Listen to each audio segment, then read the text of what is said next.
Every morning, Emmanuel Katana sets out from the Kenyan coast to check his handmade fish traps. In his 15 years on the water, he's rarely seen his crates this empty. Back then, I could easily live off fishing. But these days, it's no longer a good livelihood. It's very hard for me to make enough to survive and feed my children. Along the coast, fish are increasingly scarce. National studies point to overfishing as a key reason fish stocks are falling. Local officials managing a beach nearby blame foreign vessels. That is an Italian trawler by the name Roberto. And it has already offloaded its catch. The exact number of official licenses for trawlers operating in Kenyan waters is not public.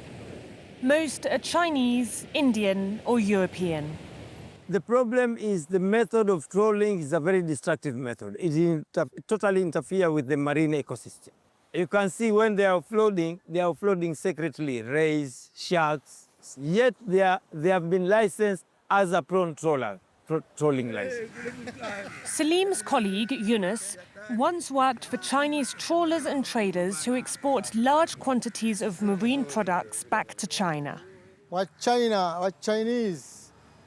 How many what Chinese? He takes us inside one of their warehouses. In 2021, Kenya revoked 6 Chinese fishing licenses, citing destructive practices. This is a lobster. Very expensive.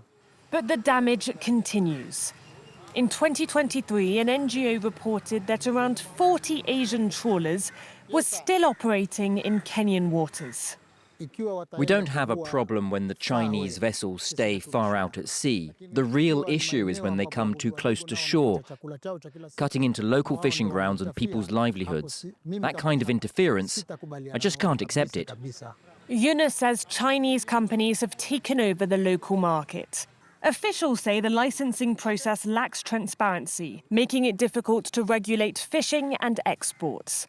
After just a few minutes of filming, the company asks us to leave. Yeah, no, stop. Please stop. Foreign trawlers are depleting fish stocks and using nets that destroy marine habitats. South of Malindi, activists like Ledama are trying to protect the coast. So I find a nice spot like this. He's made it his mission to restore coral reefs along this beach. So we're heading out to explore a bit of the Kengefu, the community marine protected area, or the marine sanctuary, where there's some absolutely stunning corals. Fishing has been banned in this region since 2005. Since then, marine life has started to recover, and Ledama is helping to reel it in. He's installed these artificial corals like underwater nurseries. Rare fish and seagrass species have since returned. Oh, it's good. The water's feeling so good today. The ocean, which is responsible for every second breath we take, it needs guardians. As much as it protects us and is our biggest, protector against climate change, it's delicate, and we also need to safeguard it back. We need to protect it back. Further north, other Kenyans are also defending the ocean. Marine biologist Joey Ngunu is checking in on his patients. It was caught in a ghost net. It had tangled 4 of her flippers, so she was struggling to come out of the nest. And during this process, she ended up hurting her right front flipper. Local Ocean has treated over 24,000 sea turtles at this clinic.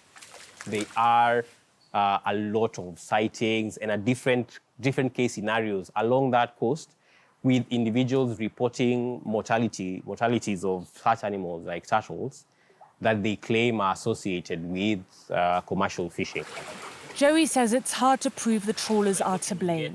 Many believe the only solution is an outright ban, which is exactly what's happening on this beach, where we meet Ledama again. Every fish here is counted, and nets that harm turtles are no longer allowed.